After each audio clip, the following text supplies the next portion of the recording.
Windhumanoz, podcast de fantasía, ciencia ficción y terror.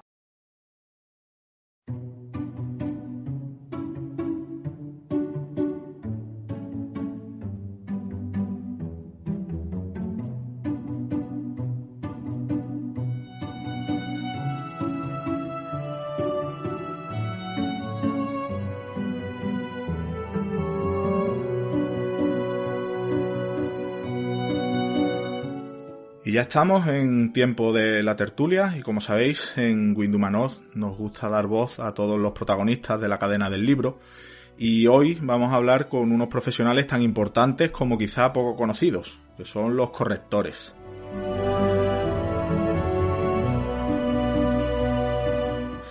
Para ello tenemos a dos correctores con nosotros. En primer lugar, Sara Segovia, es licenciada en Filología Clásica y en Teoría de la Literatura y Literatura Comparada. Se dedica a la docencia por vocación y a la corrección por vicio, según ella misma nos dice. Ha publicado artículos sobre literatura fantástica y literatura comparada en varias publicaciones de prestigio y actualmente compagina la maternidad con el manejo del boli rojo, tanto para Alianza Editorial como para Runas. Y también ejerce de correctora de cabecera para nuestra hermana mayor, la revista Windhumanoz. Hola Sara, ¿cómo estás, compañera? Hola, buenos días, muchas gracias. Bien, pues muy contenta de estar aquí, estrenándome en el mundo del podcast. Pues nosotros también encantados de que estés aquí.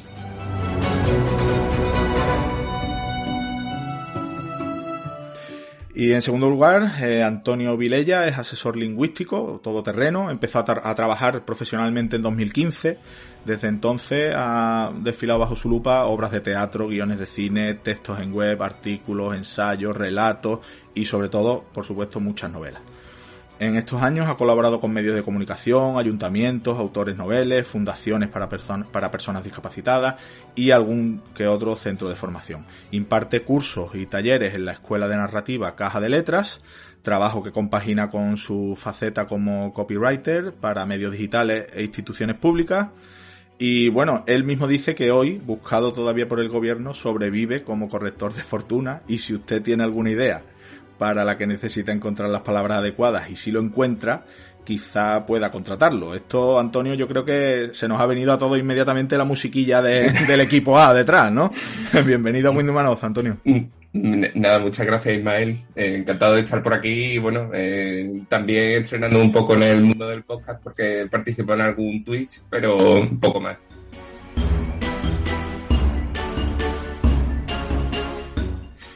Muy bien, pues nada, vamos a pasar un buen rato hablando de vuestro oficio y para que también nuestros oyentes, como digo, pues conozcan un poco más a estos profesionales que, bueno, siempre se habla de los escritores, de los editores, de los libreros, de protagonistas de la cadena del libro, pero hay algunos de ellos que son muy importantes y de los que no se habla tanto y por eso vamos a hablar hoy con vosotros. Bueno, vamos a empezar por lo más general. ¿Qué es lo que hace un corrector, Sara? Pues aunque parezca una obviedad, un corrector corrige, ¿no? Correcto.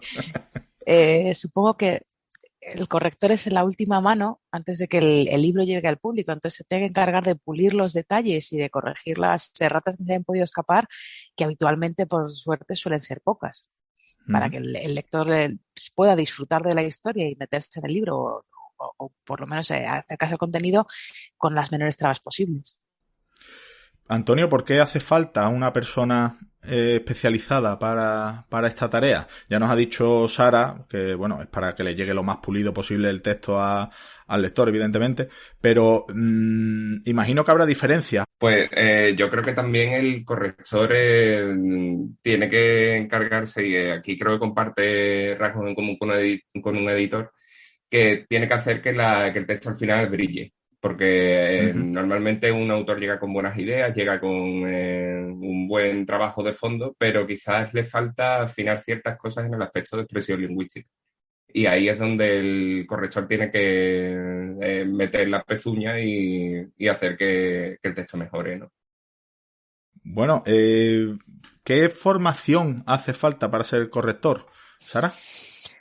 Pues ese es un tema complicado porque hay correctores muy buenos que vienen de carreras de ciencias, pero yo a ver, voy a barrer para casa. Yo considero que las filologías son fundamentales y una filología hispánica o una filología, bueno, en mi caso soy de filología clásica, no he hecho hispánicas, pero una formación en humanidades potente tira mucho.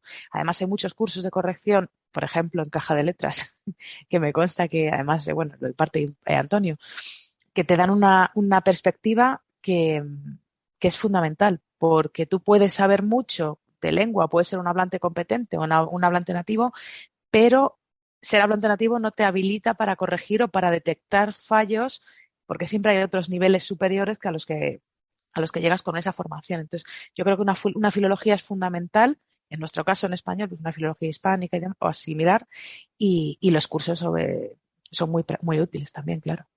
Bueno, Antonio, como formador, ¿qué opinión tienes a este respecto? Sí, completamente de acuerdo. Las humanidades te da, digamos, una cierta base de unos conocimientos mínimos, pero después creo que es importante también decir que una formación en humanidades no te convierte automáticamente en corrector. Sí, totalmente de acuerdo. Porque hay mucha gente que a lo mejor ha hecho algún grado en historia o en geografía, en fin, grado, digamos, cerca de lo que sería la filología. Sí, y ya eso, pues, creen que les autoriza para ser corrector de textos, ¿no? Entonces yo creo que es cierto que esas filologías son una buena base, pero los cursos de especialización, como ha comentado Sara, son completamente fundamentales porque, vamos, en mi caso, por ejemplo, que he hecho filología hispánica en la Universidad de Sevilla, yo que ahora mismo no tengo constancia de ninguna asignatura que nada. entre directamente en cuestiones ortotipográficas, por ejemplo, que sería un poco la base, ¿no? del proceso de corrección. Sí.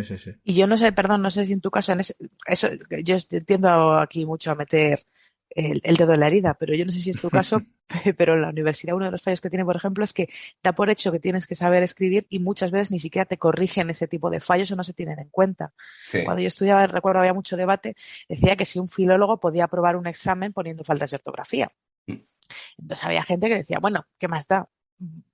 Bueno, pues es muy relativo. Yo soy de la opinión de que a lo mejor si vas a dar clase, vas a enseñar a gente después, vas a ser profesor, a lo mejor no deberías poner faltas de ortografía, lo mismo que en la oposición. Entonces, quizá si se le diera más importancia a esa formación en corrección y a la corrección en sí, a la escritura correcta, iría todo también cambiando hacia mejor. Además que se puede combinar con muchos aspectos, porque, por ejemplo, cuando se imparte sintaxis, ya no solo en filología, sino a nivel de instituto, la sintaxis es un campo perfecto para enseñar signos de puntuación, pero no... Y muchas cosas. Yo es que soy muy fan de la sintaxis. Yo es que soy profe de lengua. Entonces, pues yo la sintaxis a tope. Bueno, Antonio, sin entrar en tampoco demasiado detalle, ¿cuántos tipos de correcciones existen y qué diferencia hay entre ellas? Pues a ver, las que se suelen utilizar, las que se suelen aplicar habitualmente son la corrección ortotipográfica y la corrección de estilo. Pero después, dependiendo de hacia dónde vaya girando la cosa, puedes afrontar, por ejemplo, una corrección de contenido. Sí. Puedes hacer también, porque puedes hacer una corrección ortotipográfica en Word y puedes hacer una corrección ortotipográfica ya en la maqueta directamente. Entonces, hay otros tipos de correcciones, pero bueno, por no extenderme, las principales son ortotipográficas y de estilo. Que lo ideal sería que lo hicieran dos personas, pero la realidad es que no. Después los medios no dan para tanto. De ese tema hablaremos un poquito más adelante, porque tiene también su aquel. Bueno, Sara, centrándonos un poco en los géneros que tratamos en Windowmanoz, ¿tienen alguna particularidad la fantasía, la ciencia ficción, el terror a la hora de corregir los textos? Tú como correctora de editoriales de género y de nuestra revista, ¿qué nos puedes decir? Pues la verdad es que depende. He corregido también, estaba revisando un poco las correcciones pues, por tener un poco reciente de libros que haya trabajado y también me he centrado en ensayo. Entonces, depende. En general, yo no sé, a mí cuando me dan un texto a corregir no me hacen separación de ortotipográfica, de estilo, es la última revisión, con lo cual muchas veces va todo en el bote, hago todo, pues todo, me dicen, no, céntrate más en un aspecto o en otro. Entonces, en la literatura de género, a veces creo que ayuda ser lector habitual del género porque conoces si hay referencias o conoces ciertos aspectos que te pueden ayudar más a entender si alguna parte concreta está bien o está mal. De un modo general, una corrección ortotipográfica da igual. Pero si te metes un poco más en detalles, en cosas más escabrosas, más en ir a lo pequeño, ayuda a ser lector habitual o haber consumido. Lo mismo que si son libros que tienen muchas referencias, estoy pensando, por ejemplo, en tipo del universo de Lovecraft o, por ejemplo, yo trabajé un texto de ensayo sobre el horror de cine y pues si conoces de qué se está hablando, puedes saber, oye, mira, aquí ha puesto esta traducción, esta película, esta referencia que no está bien. Y luego, evidentemente, pues la terminología ya concreta de los géneros. En ciencia ficción hay mucha terminología que ya viene muy trabajada, que viene de una tradición y si no la conoces, pues se te escapa. Entonces eso siempre ayuda. Antonio, tú que has corregido también de distintos géneros y tal, ¿qué te parecen las correcciones de ciencia ficción, terror, fantasía? A mí lo que me gustaría añadir a lo que ha dicho Sara, que estoy totalmente de acuerdo con ella, es que también quizás un aspecto también muy particular de esos géneros, quizás sea el aspecto de la neología, porque al final están apareciendo, por definiciones en un texto de fantasía o ciencia ficción, normalmente van a aparecer palabras nuevas que digamos no son normativas, por así decirlo, no estamos acostumbrados a utilizarlas en español. Entonces, que empiecen a aparecer nombres de religiones, nombres de razas y tener que distinguir, oye, ¿por qué me has puesto la mayúscula? ¿Por qué no me has puesto la mayúscula? Y estar acostumbrado quizás incluso a una nueva lengua que se haya podido inventar el autor, eso también hace que los textos de fantasía sean un poquito más angostos, ¿no? Por así decirlo. Lo que sí está claro, por lo que decís, es que evidentemente siempre se dice que que los escritores, para ser buenos escritores, deben ser también buenos lectores, pero está claro que para ser un buen corrector también es muy aconsejable, por no decir imprescindible, ser un buen lector, ¿no? ¿Sara? Pues sí, la verdad es que sí, porque además, yo en general para la vida ser un buen lector y leer mucho es muy bueno. Pero luego además cuando te dedicas, en teoría de la literatura lo decían mucho, hay varios niveles. Tú cuando eres lector, eres consumidor. Luego te puedes convertir en productor y escribir tus propios libros o hacer tus propias creaciones. Pero si eres corrector o crítico literario, teórico, vas un paso más allá. Entonces el trabajo que tienes que hacer tiene unas exigencias que yo creo que la lectura te tiene que venir de base. Se tiene que dar casi por hecho. Y yo creo que sí que tiene razón además Antonio, lo de los neologismos y demás es muy complejo y yo muchas veces, es verdad que no he tenido no he corregido nada últimamente de este estilo, pero sí que lo he leído en los artículos de Windhumano, o sea, en la revista. Entonces, es súper interesante y es muy exigente y es muy complicado dar con la piedra de toque y en esos casos yo creo que es fundamental trabajar cuando suelen ser traducciones, trabajar con el traductor y con el editor para concretar y decir todos trabajamos en una misma línea o, oye, mira, esto que habéis decidido quizá hay que repensarlo porque en castellano no se dice así, no se usa así, ¿qué hacemos? Entonces yo creo que en ese sentido es muy importante también el trabajo, el trabajar como un equipo, que es lo que da también luego lugar a buenas obras, a obras unitarias, sobre todo cuando hay más de un volumen, que en fantasía también es habitual. Bueno, pues vamos a centrarnos ahora, si os parece, un poco en el proceso de cómo funciona la corrección en una editorial. Por ejemplo, ¿cuántas veces se suele corregir, se suele revisar un texto? Ya me ha dicho antes Antonio también que, bueno, que lo ideal sería que la misma persona no fuera la que se encargara de la ortotipográfica y de la de estilo, pero que, bueno, que por temas editoriales muchas veces se suelen encargar la misma persona. ¿Cuántas veces se suele revisar un texto y quién lo suele hacer? ¿Antonio? Pues, a ver, depende un poco de la naturaleza de donde estés navegando. Ya te digo, lo habitual es que se haga primero una corrección de estilo y ortotipográfica en el documento de Word. Ese Word después pasa a maquetación y en maqueta pues se vuelve a revisar. Y si en esa maqueta se puede revisar 2 o 3 veces más, pues mucho mejor.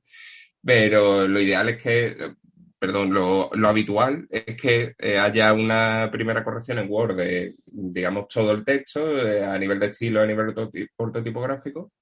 Vaya maqueta, esa maqueta se revisa, que normalmente también lo hace la misma persona. y ya una vez se han introducido esos cambios en maqueta, ya el texto no se vuelve a mirar. Lo ideal sería que se siguiese mirando más veces, pero por cuestiones de calendario editorial, plazos de edición y demás, pues no da tiempo a hacer mucho más. Imagino, Sara, que habrá mucha diferencia entre corregir a un autor y a otro. Hay algunos que a lo mejor son más perfeccionistas y suelen entregar sus trabajos más pulidos, y hay otros que, bueno, los entregan como los entregan y hay que hacer más trabajo de corrección, ¿no? ¿Cuánto tiempo puede haber mucha diferencia en tiempo de corrección entre una página de un autor y de otro? Sí. Y depende también mucho de los traductores y del estilo de la obra. Yo estaba pensando eso, yo creo que obras en español directamente, creo que no he corregido ninguna, así que yo recuerde, porque casi todas han sido, prácticamente todas han sido traducciones. Entonces depende mucho del traductor y depende de la mano que haya pasado antes de ti. Yo en mi caso, a mí cuando me llega ya la maqueta, me llega el texto maquetado, y una cosa, por ejemplo, que suelo hago habitualmente con esta editorial es trabajar en papel, porque eso es algo que no se suele tener en cuenta, pero entre papel y digital se nota mucho, en papel se eso lo quería preguntar. Eso lo quería preguntar también a los dos, porque claro, se puede trabajar en archivo digital o un Word o tal, o hay gente también que prefiere imprimir el texto o tenerlo en papel y darle al boli rojo. ¿Vosotros cómo lo hacéis? Lo hacéis, bueno, por lo que ha dicho Antonio, lo trabaja de las dos formas, ¿no? ¿Cómo lo soléis hacer, Antonio? Yo trabajo casi exclusivamente en pantalla, pero en pantalla con una trampa, porque tengo un aparato que es maravilloso. ¿cómo se llama? Un Remarkable, que es una libreta digital, ¿no? Creo que es el concepto que es el aparato este. Entonces, pues tengo un lápiz digital y puedo hacer marcas sobre el PDF directamente. De forma que estoy trabajando realmente en pantalla, pero es como si fuera papel, sí. Hago las anotaciones a mano. Sí, vamos, lo que ha comentado Sara, se ve mucho la diferencia de la capacidad de errores que eres capaz de detectar en papel y la capacidad de errores que eres capaz de detectar en pantalla. Pues en pantalla normalmente trabajas con un campo de visión un poco más limitado, no tienes digamos, el completo de la página. Sí. Sara, ¿y en tu caso igual? Pues yo habitualmente en papel, de hecho. Sí, ya has dicho en papel. Sí, de unas y alianzas me lo mandan. Sí que he trabajado. ¿Estás de acuerdo también con eso, no? Sí. ¿Estás de acuerdo con lo que dice Antonio de que en el papel se visualizan de una forma más amplia quizás los textos, ¿no? La verdad que no sé muy bien por qué, pero sí que es cierto que cuando lo ves impreso, las cosas como que te saltan más a la vista, tienes otra forma y tal. A mí me gusta mucho el digital también por lo mismo, porque yo lo hacía lo mismo en la tablet, entonces amplías, reduces, marcas y tal.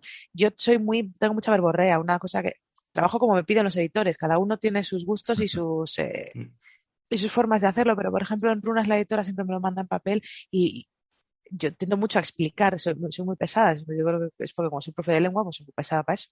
Entonces el papel me viene muy bien para explayarme, pero al final con la práctica y pues trabajando juntos y demás, sí que he visto que cuanto menos se marca y menos se explica o menos se dice, es mucho mejor. Entonces, aunque se vea mejor en papel y yo trabajo en papel, digital también me parece bien.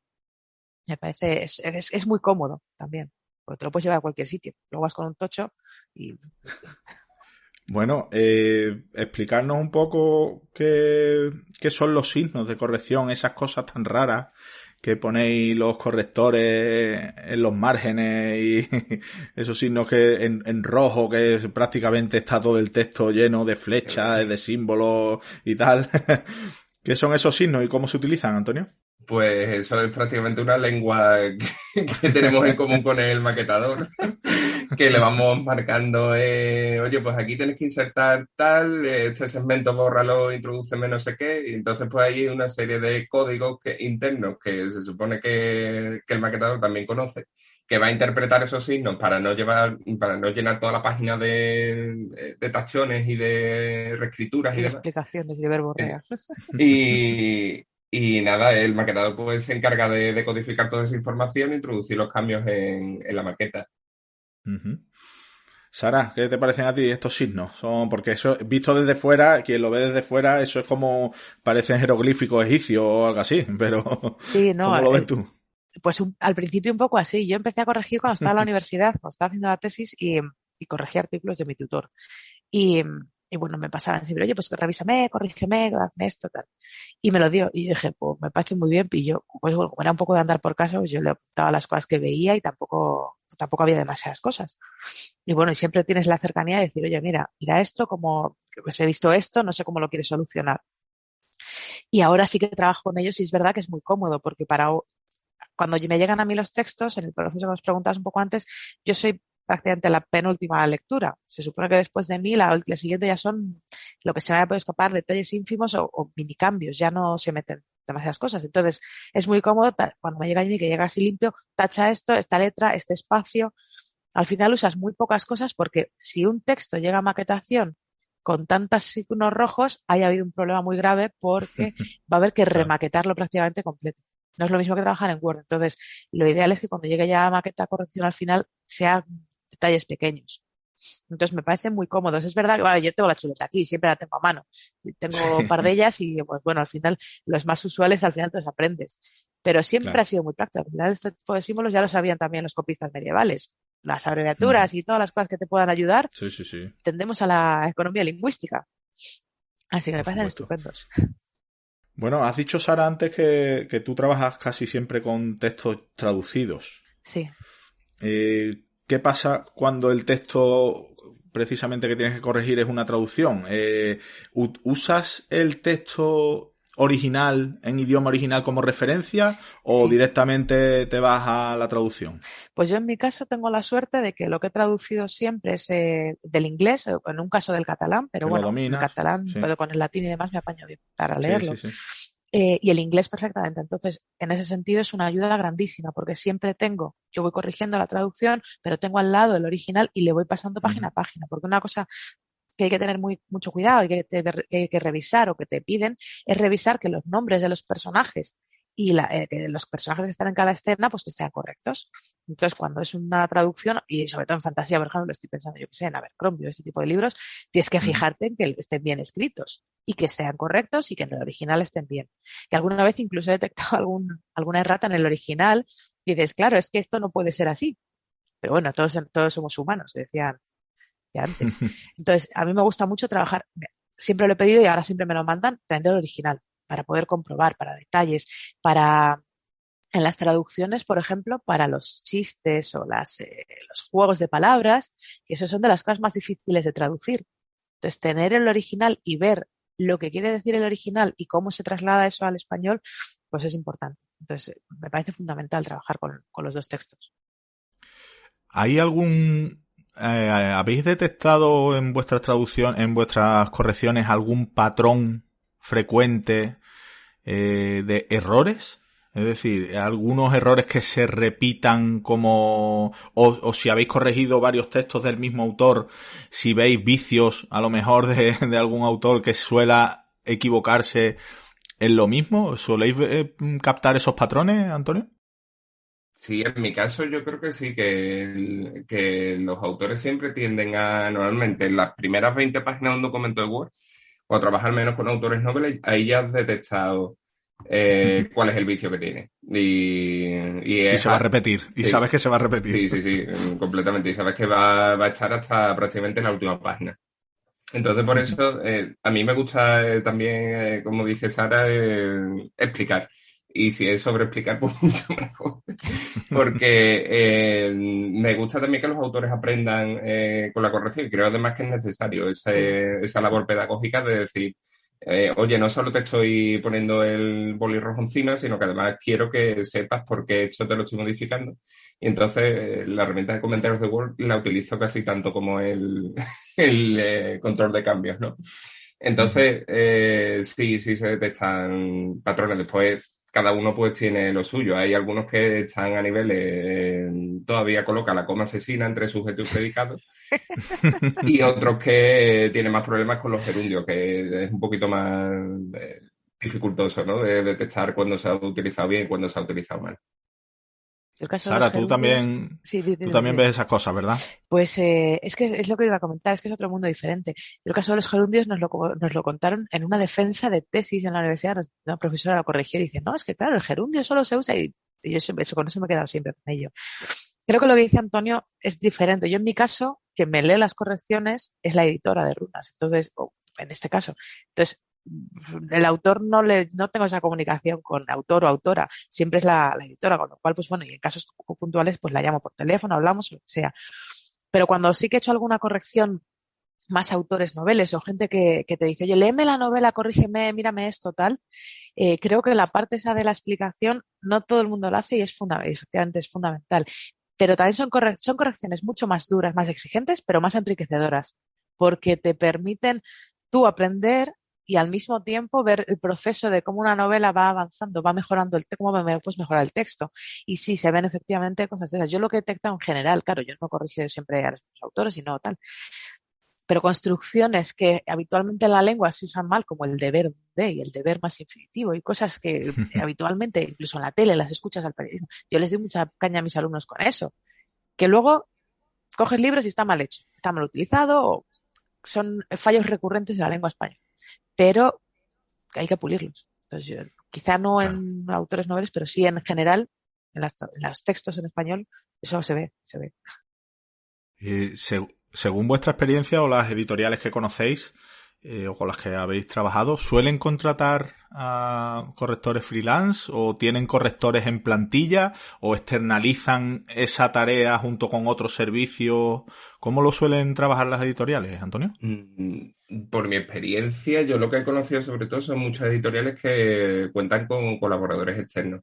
Algún profesional autónomo que le encargan algún trabajo en concreto porque creen que su perfil o su currículum encaja con la naturaleza del proyecto y una vez concluye esa relación comercial, pues a lo mejor ya a los 2 meses o 3 meses pues vuelven a llamarte para otro proyecto. Proyectos, claro. Sí, pero no, yo al menos no conozco demasiados correctores que estén en plantilla, en un sitio fijo, contratado. Creo que antes sí era más habitual, pero me parece que ya cada vez se tiende más hacia el trabajo autónomo. Por proyectos, sí.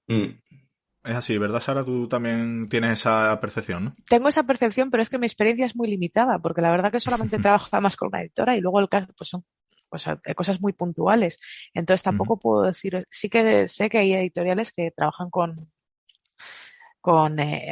que la propia maquetación tiene una corrección, aunque luego pase después editor y demás. Yo en mi caso, pues yo lo que me mandan. Yo soy una mandada. Pero sí, yo creo que el trabajo es por proyectos. Yo la percepción que he tenido siempre es esa. Oye, hay este proyecto, hay esta novela, hay esta corrección y es lo que hay. Bueno, vamos a tocar ahora un tema un poco espinoso. O dos, mejor dicho. Uno, el tema plazos y otro, el tema tarifas. Empezamos por los plazos. Normalmente las editoriales o quienes os encargan los trabajos ¿suelen daros un plazo suficiente para hacerlo o estáis siempre con la lengua afuera? ¿Antonio? Yo, en mi caso, ahora mismo estoy un poco con la lengua fuera, la verdad. Sí, ¿no? Estoy posponiendo ya correcciones a después de verano porque ya no... Y claro, normalmente pues yo trabajo normalmente con autores noveles y te dicen, oye, ¿cómo me vas a posponer la novela después de verano? La necesito. Entonces, respecto a los autores noveles sí que puedo marcar un poco yo los plazos y ya el autor pues es libre de decir pues sí, no o ya me lo pensaré. Pero las editoriales sí que te piden unos plazos de, oye, necesito esta corrección tipográfica para la semana que viene. Y a lo mejor es un es un texto de 300, 400 páginas y entonces apáñatelas, ¿no? Entonces yo tengo esa doble vertiente. Por un lado puedo fijarlo yo, pero por otro lado también me lo fijan a mí. Sara, ¿en tu caso? Yo es que, claro, yo soy profe en un instituto, entonces esto lo hago por vicio, efectivamente, y por vicio y porque me encanta. Y es una cosa que me he planteado muchas veces. Y es que, claro, tengo 2 niños, tengo una vida un poco intensa, entonces digo, ¿qué hago? ¿Lo sigo? ¿Lo dejo? Pero es que me gusta mucho. Realmente es una parcela intelectual de mi vida que me encanta. Entonces, yo funciono un poco diferente. Sí que puedo permitirme decir, oye, mira, si es con prisas, no puedo. Yo necesito que sea para poder dedicarle, porque además una corrección parece que no, pero no es leer. Yo leo y me pongo con un libro, a lo mejor una tarde y media me he leído un libro de, yo qué sé, porque leo deprisa, pero el corregir es diferente. Incluso aunque leyendo detectes fallos, corregir es distinto, porque tienes que parar, revisar, buscar cosas puntuales, yo que sé, las cifras, y las cifras llevan puntos. Hay cosas que busco 25 veces la misma cosa porque pues me pasa por un lado y me va por el otro. Entonces, yo en mi caso, me dicen los plazos y elijo si cojo o no el proyecto. Que eso es una suerte, es verdad que es una suerte, pero claro, también implica que muchas veces tienes que decir que no a cosas que te morirías por coger. Yo hay libros ahora que están en proceso que me he mordido las uñas por no poder coger esta hora de baja por maternidad y digo, es que no puedo, pero es que yo me muero por corregirlo. Pero claro, son cosas que entre la traducción, se tarda en hacer la traducción, en la maquetación, la preparación, las lecturas previas y tal, cuando llega el correo dice, bueno, pues mira a ver si en 15 días, 3 semanas. Pues depende de las circunstancias, pero lo de los plazos es una tensión, claro. Está claro. Y bueno, sin meternos en muchos jardines, siempre se dice que las tarifas que cobran los correctores, se usa el eufemismo de están muy ajustadas. Siempre se suele decir eso. Pero bueno, ¿cómo lo veis vosotros, Antonio? Pues a ver, el tema de las tarifas siempre es espinoso porque parece que nadie quiere hablar de ese tema, entonces yo lo que hago siempre es decir, yo trabajo desde 1,2 euros por matriz de 1000 caracteres y pero ese desde es la clave porque no, en fin, no quiero pillarme los dedos después que el texto esté, en fin. Horrible, es que depende del texto. Sí, que haya que darle la vuelta como un calcetín y de repente pues te encuentres con que el trabajo no resulta rentable, ¿no? De hecho, incluso, no sé si Sara, si estás en Unico, pero en Unico tuvieron problemas incluso porque se habló públicamente de tema de tarifas y la cosa se puso tensa. Ah, una unión de correctores o algo similar. Sí, la unión de correctores se habló y además fue todo bien interna por foros y demás y en fin, fue un poco desagradable el asunto, ¿no?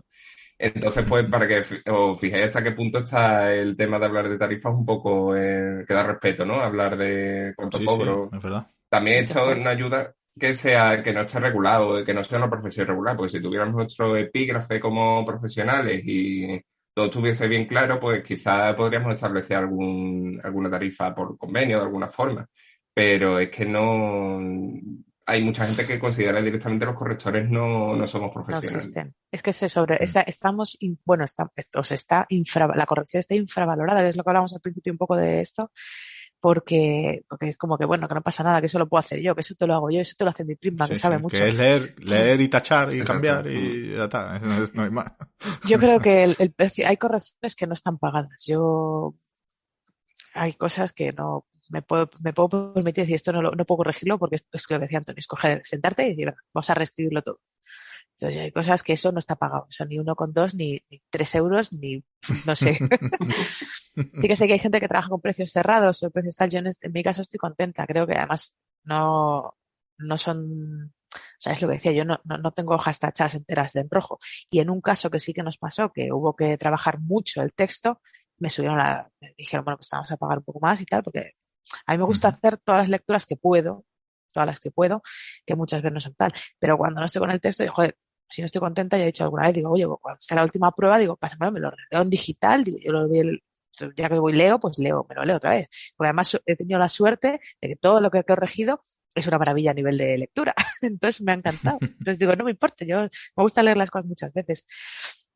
Pero creo que Claro, es que aquí yo creo que también hay diferencia porque Antonio trabaja con mucho escritor novel que, claro, te llegarán algunas cosas, imagino, Antonio, que necesites mucha corrección. Como corregir exámenes, eso no está pagado. Mientras que en tu caso, Sara, claro, al trabajar con editorial y tal que te llegan más unos textos distintos, por supuesto, como profesora imagino que tendrás que corregir una cosa alucinante, pero bueno. Pero, por ejemplo, es como los exámenes de selectividad, que yo, por ejemplo, no me he puesto porque los de lengua tienen muchísimo desarrollo y ahora mismo no estoy en ese momento, pero está infrapagado. Y lo mismo que los traductores.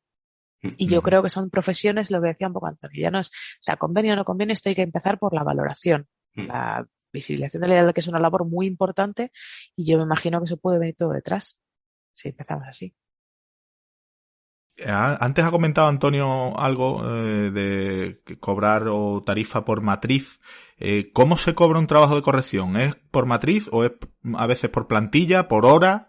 ¿Cómo se suelen cobrar estos conceptos? Pues yo por ¿Antonio? matriz. ¿O Perdón, Sara? perdón. Sí, Sara. Yo Dale, por Sara. matrices. Me dan siempre, cuando me dan el documento, me dicen, viene con el número de matrices y es hacer el cálculo. Y ya está. Sí. Vale. ¿Antonio? Sí, ¿tú también? en mi caso igual. Yo establezco el número de caracteres con espacio que tiene el texto y por cada 1000 caracteres del documento, pues cobro tal. Bueno, pues ya nos vamos acercando al final y vamos a tocar ahora un tema también que creo que es interesante y que también se lo pregunta mucha gente. ¿Creéis que las inteligencias artificiales podrán sustituir en algún momento al corrector por completo? ¿O sabéis ya si ya sucede en alguna medida que haya inteligencia artificial? Bueno, evidentemente está el corrector de Word. O sea, como el corrector de Word o el del móvil, malamente. No estoy hablando de eso. Estamos hablando de inteligencias artificiales que, como sabéis, están progresando, avanzando mucho. ¿Creéis que en algún momento sustituirán a la figura del corrector humano? ¿Antonio? Yo no lo creo, la verdad. Creo que habrá cada vez complementos más profesionales y más que tocarán el texto a nivel un poco más profundo.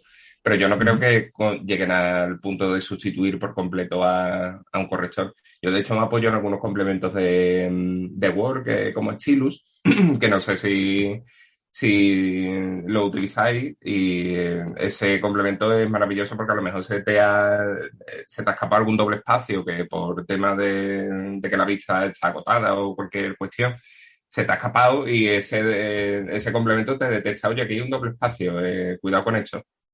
O, no sé, cualquier tipo de anglicismo que se te haya podido colar. Pero aún así, aunque es una herramienta que creo es bastante aceptable, tiene sus defectos y tiene muchas taras. Ya te digo, por eso no creo que llegue a sustituir a los correctores, porque al final el corrector necesita tener un poco de cultura general, necesita tener también un poco de mano izquierda.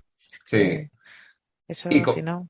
Y comprende también que cada texto es diferente, y una inteligencia artificial que va a tener todo este proceso muy estandarizado no va a tener esa capacidad de maniobra que sí tenemos los correctores. Al menos no sé lo que conozco de inteligencias artificiales. Sí. Sara, ¿tú qué piensas? Pues que si las inteligencias artificiales llegan a ese punto, pues nos habrán dominado y ya nos dará lo mismo. Entonces, y nos habrá o escribirán ella los libros cosas. Y también nos dará lo mismo. No sé, yo la verdad que el mundo de la inteligencia artificial lo desconozco en absoluto. Es decir, no estoy muy metida en qué hacen o qué no hacen. Sí que pues escuchas que sí, pues componen sinfonías, bla, bla, bla. Sí, que leí hace no mucho que había ganado un certamen literario, un texto que se había escrito con inteligencia artificial, o sea que... Pero si piensas en los giros del idioma, en lo que decía antes, las bromas, los juegos de lenguaje, las cosas que requieren un componente más social, más pragmático, más de comprensión, que requieren esa participación activa del lector o del traductor, del corrector o de quien lo reciba, lo veo muy difícil. Sí que creo que es eso, pues para faltas de ortografías, Bs, Vs, Hs, dobles espacios, las cosas que son más automáticas, bien. Otras, claro, depende. Cuando una misma frase vienes, o sea, tú puedes poner una palabra con dos grafías que son dos palabras diferentes, pero que más o menos encajan, ¿cómo lo distingues? Y el estilo, estamos hablando de arte tipográfico, pero si piensas en el estilo de este texto, este párrafo es un tostón, pues eso no sé yo hasta qué punto. Bueno, y también hablando de futuro, ¿cómo veis? Ya hemos comentado algo, de hecho Antonio ha dicho el tema de que quizás sería una buena idea unificar un poco el tema, que hubiera algún tipo de convenio y que el epígrafe de corrector diera una naturaleza de profesión, digamos, al corrector, que sois profesionales, pero es verdad que no se reconoce como debería.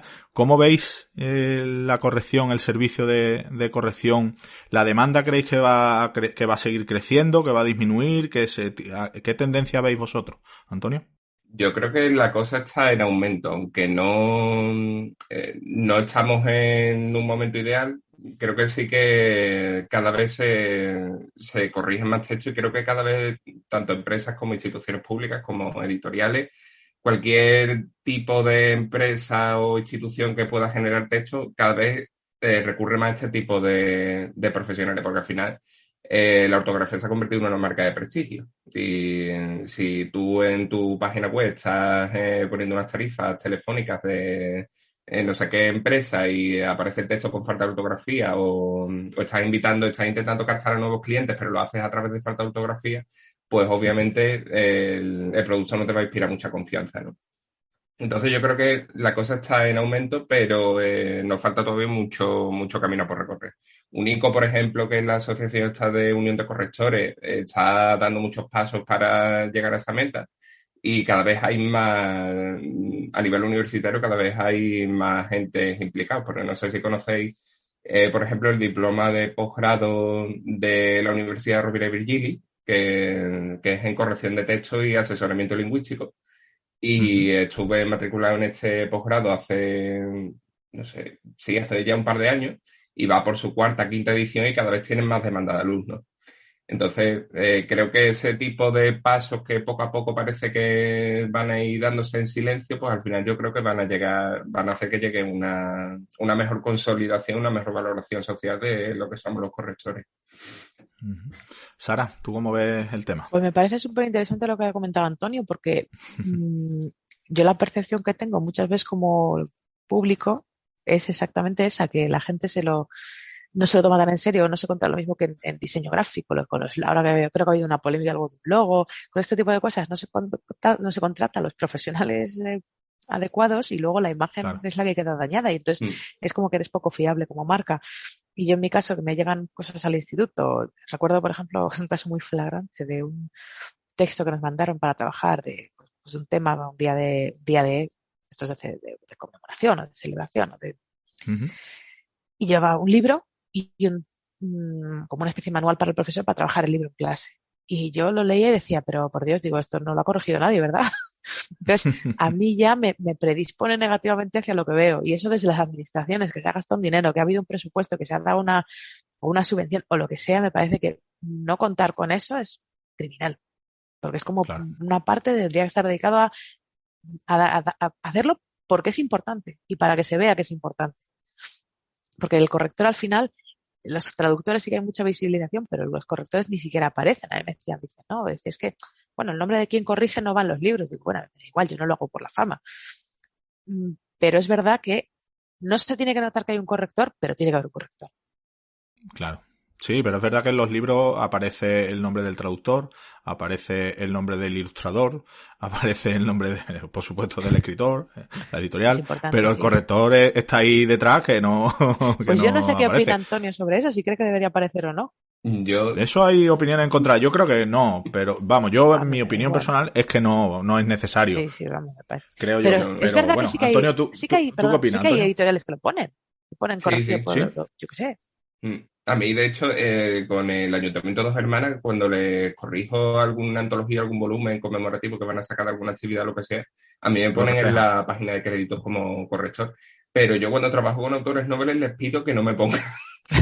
Porque después, porque no sé qué volumen de cambio van a aceptar en el documento y no sé después cómo va a llegar eso a es que para no sentirte tú tampoco responsable de según qué cosas, ¿no? Sí. Es que, claro, cuando la última decisión la tiene el autor, la responsabilidad ya no es del corrector. A mí eso me pasó. Yo corregí un texto y después de lo que yo corregí, digo, pero vamos a ver, a mí dame la versión final, no puedes darme, hace 1000 años, no me puedes dar una cosa y luego cambiarla, porque entonces primero, el trabajo que yo he hecho no vale para nada y luego a mí no me responsabilices de lo que has hecho tú. Claro, porque aparece como si lo hubieras hecho tú y no es tuyo. Bueno, ya por curiosidad, no os voy a preguntar con qué autor habéis sufrido más corrigiendo. Eso lo vamos a dejar en secreto. Pero sí que os puedo preguntar con qué autor o autora habéis disfrutado más corrigiendo sus textos. ¿Tenéis alguno que podáis decir, pues, corrigiendo el trabajo de tal, la verdad es que disfruté mucho? Sara, ¿tú? Pues a ver, yo cuando me dieron a Abercrombie el corregido, el tercer volumen no, de la última trilogía, porque estaba de posparto, pero el anterior sí, entonces yo estaba como lectora fan, pues yo estaba encantadísima de la vida. Y luego pues que estaba muy bien y eso. Y luego el último de Sean Maguire, que es de los niños descarriados, pues lo Sí. mismo. O sea, además la traducción era impecable, yo no sé si he corregido 2 cosas en total, digo, pues es que no hay nada, digo, es que esto está perfecto. Y luego pues una maravilla de libros. Y luego, como una cosa así específica, más especial, el ensayo sobre el horror que tienen en Alianza, que me encantó porque era un poco como volver a la época en la que yo iba de congresos, publicaciones, investigación, a ese mundillo que lo he ido dejando un poco de lado pues por cuestiones de la vida y me pareció fabuloso. Y bueno, luego en la Windows que se aprende mucho, entonces como todos son los números diferentes, hacemos un poco de publicidad, pero es cierto que tiene cosas muy Es verdad. interesantes y se aprenden de todos los palos y ves un poco cómo se mueve el mundo del género. Entonces eso siempre, pero como autores yo creo que esos 3 es lo que más me gusta. Muy bien. ¿Y Antonio, en tu caso? Pues yo me he acordado ahora de que creo, no sé si a lo mejor me lo podéis decir vosotros, ¿os suena el nombre de David Mancera? David Publicó un relato Mancera. en Windows Menozas, es que no recuerdo cuándo fue exactamente, pero publicó un relato en la Windows Menozas hace unos cuantos meses. Y David de vez en cuando me pasa sus textos, porque además lo tuve como alumno en el curso de corrección de caja de letras. Y la verdad que David siempre es una pasada leerlo y aparte también disfrutas mucho durante el proceso de corrección porque es de estos autores que se suele tomar bastante bien los cambios que les propone, porque a veces En trabajar mayo con de los... 2020 salió el número ¿no? 9. Exacto, eso Sí. yo lo estaba mirando también. El relato fue El Sí. niño sin sombra, se publicó en el número 9 de Windumanoz de mayo de 2020, David Mancera Araujo.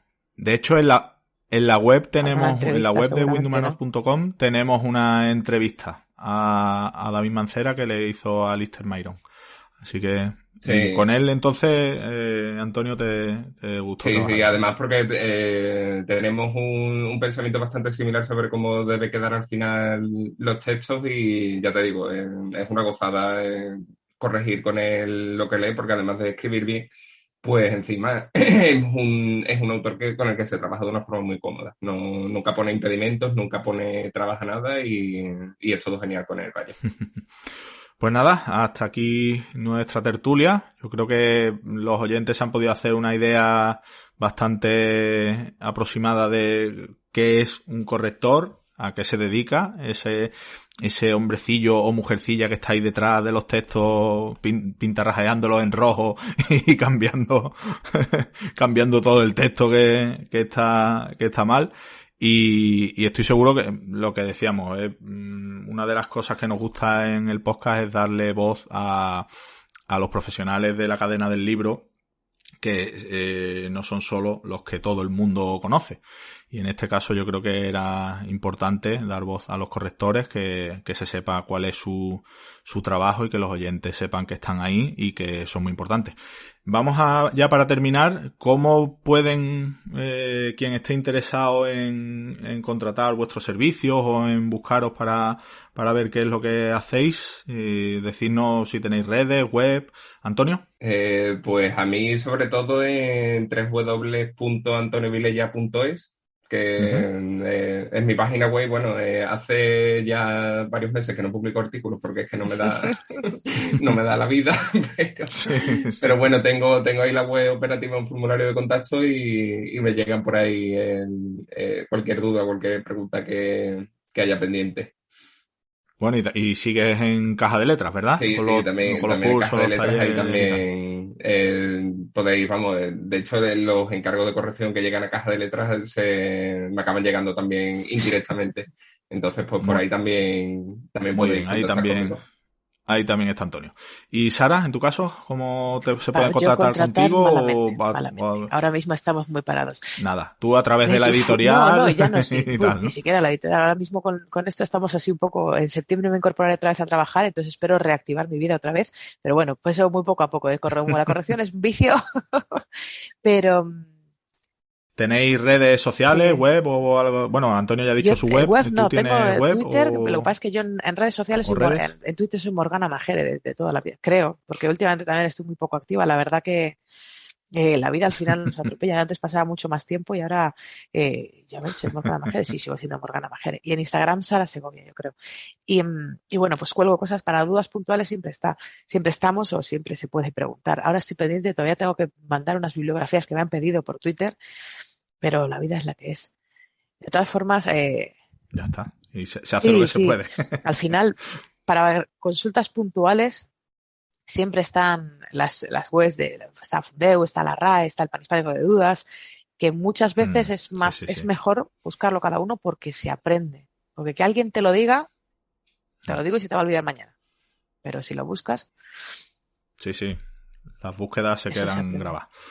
Pues nada, os doy las gracias a los dos por haber aceptado nuestra invitación, por haberos pasado por Windumanoz. Bueno, con Sara, como es correctora en la revista, pues está cerquita, pero de todas formas, Antonio, Sara, yo espero que hayáis pasado un buen rato en la tertulia y veros pronto por aquí para hablar de otras cositas. Sara, hasta pronto. Sí, muchas gracias, muy agradable ha sido el ratito. Antonio, encantado, hasta pronto. Nada, igualmente, Ismael, cuando queráis. Un abrazo. Venga, un abrazo. Hasta luego. En Windumanoz queremos traerte lo más interesante de la actualidad de los géneros especulativos, junto con la mejor ficción corta y el mejor arte. También queremos ayudar a los autores dándoles voz y visibilidad. Y para todo ello, necesitamos contar con tu espada. Visita patreon.com/Windumanoz, echa un vistazo a nuestras recompensas y considera unirte al grupo de amigos que apoyan este proyecto.